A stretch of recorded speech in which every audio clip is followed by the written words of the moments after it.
Hey there guys, and welcome back to one of my Doctor Who book reviews, and today I'm going to be doing a review of a third Doctor novel, and it's quite an infamous novel, I should say, and that is of Rags. Now, you're probably wondering when did I get this and why did I buy it and why I decided to read it. I bought this a couple of weeks ago, and I mainly decided to read it just out of curiosity. I started reading it as soon as I finished Blood Harvest, and well, I'll get onto my thoughts on the novel once I've just shown you the presentation of the book. So the cover art is actually quite nice. I do quite like the design of it, but I think Dr. Forever has mentioned this, never judge a book by its cover, and this really does apply with this novel. So you've got Doctor Who, Rags, you've got the Ragged Band, and you've got the sort of skeleton of this creature, and you've got Mick Lewis, who wrote the novel at the bottom. You've got the spine, it's quite thin, it's only a short PDA, this one. You've got the blurb, you've got a picture of the front cover, and you've got a little bit at the bottom here which says this adventure features the third Doctor, Joe and the Brigadier. So I'll read you the blurb now. A convoy of disenchanted ragamuffins is winding its way through the southwest of England. At its head, a filthy cattle truck containing 4 punk members and something else. The band plays sudden violent and hate-filled gigs along the way. Dartmoor, Glastonbury, Tor and an old cemetery in Bristol. And every time they play, people die in unspeakable ways. Aristocrats, high-flying stockbrokers, police officers, all find themselves the victims of a class war that is threatening to shatter society. With dark cattle truck and malevolent forces leading this ragged army on a magical mayhem tour towards its final, secret destination.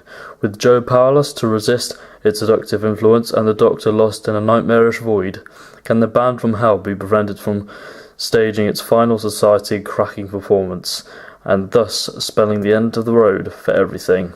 So as you can tell, the blurb does sound quite interesting and quite engaging for somebody who was interested in reading this book.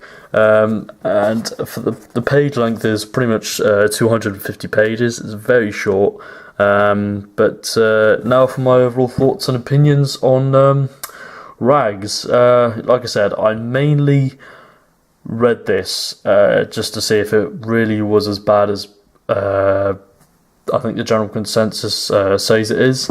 And do I agree with a lot of the negative reviews that this book has been received? I think there's only a small minority of people that actually did enjoy this novel. And yeah, I'd say I would agree with the general consensus that this book is pretty damn bad.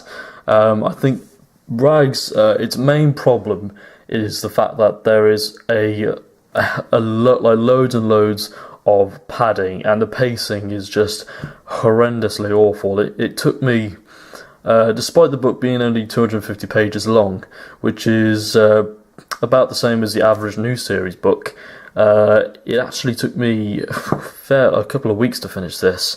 Realistically, it could have took me like 4 days or whatever, but because the whole book was just so boring and just lacked in interest and to the plot and the subplots, I was just I zoned out of it a little bit, and so it dragged for me, really. Rags literally has no structure, and as for the characters, you've got 3 main sort of characters. You've got Sin, who's like a Chinese girl and she gets sort of possessed by the band. Kane, who's a bit of a drunk alcoholic, and most of the people in the village in which he lives in despise him pretty much because of the state that he's in, and he's a bit of a waste of space. And you've also got Cassandra, who I think is a journalist sort of thing, and they're pretty much the only decent characters, to be honest. And Kane is pretty much the only sort of character who gets a bit of development towards the end. As for the regular characters such as the Doctor, Joe, the Brigadier, etc., the third Doctor, he's barely in the book, but when he is there, the characterization, I think, in my opinion, it's okay. But when the Doctor is in the book, it's just uninteresting. Like he's been put in this sort of void pretty much being tortured by the Ragman, and the Ragman is basically showing him all these different illusions, and it's pretty much driving him insane. He even discusses, am I going to regenerate at some point? But as for Jo, she's portrayed really well. I think Mick Lewis did a good job with her. As for the Brigadier, there's a point in the book where he orders a unit to massacre a group of travellers who are just settling down at Stonehenge, which I think was a very odd choice for Mick Lewis to do. Like, I think that was really a bit extreme, and he wasn't even under the influence of the Ragged Band, because for some reason he just despises hippies and gypsies and travellers and whatnot, which is really bizarre. I can't imagine the Brigadier ever doing that, to be honest. And as for Captain Mike Yates, he's alright. He gets quite a lot of pages devoted to him. He gets into a lot of fights, like some of the fans of the band, people who are under the influence of the band. Like, he gets bashed over the head by one of the other supporting characters with a bottle or something. Like, he gets bottled, and Jo. One thing about Jo actually is that her transformation, when she's being put under the influence of the Ragged Band, it's quite good actually, to see her character change, because Jo is she's a nice person, Jo Grant is, and to see her turn into this really moody bitch was really quite interesting, and a nice fresh change for her character, I think. So that was quite cool to see. As for Benton, he is barely in the novel as well. He's criminally underused, because Benton is great, and he's terribly underused in this novel, and it didn't really feel like a traditional John Pertwee story either.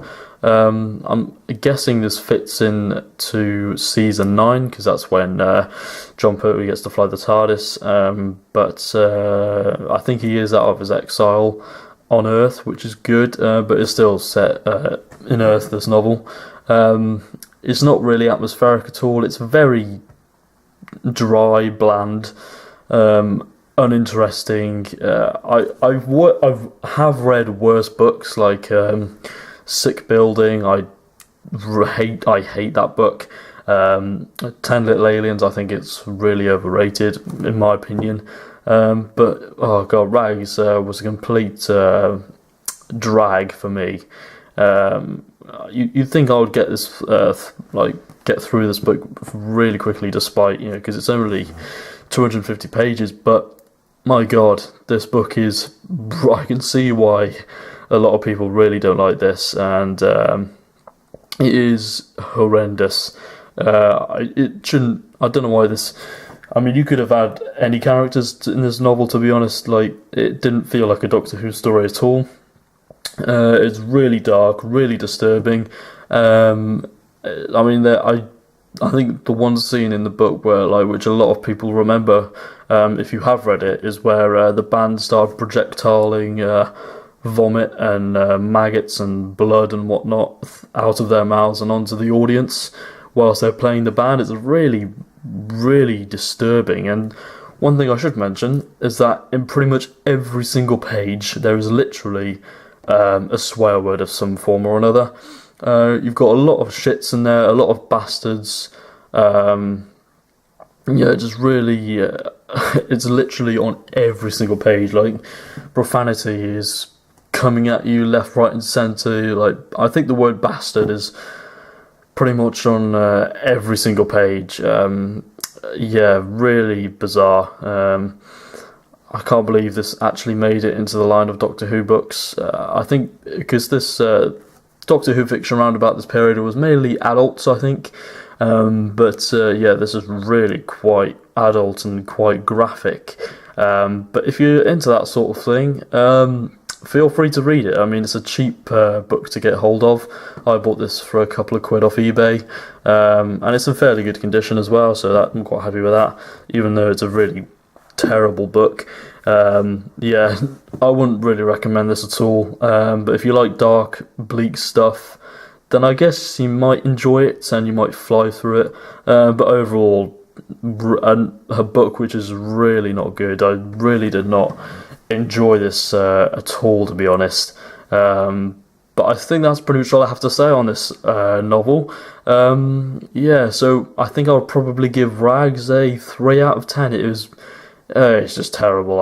I did not enjoy this in the slightest, and I can see why Dr. Forever hates it. So yes, thank you very much for watching my review. I might actually leave a link to Dr. Forever's review, so you can check that out, because it is quite frankly hilarious. So thank you very much for watching, and I shall see you soon.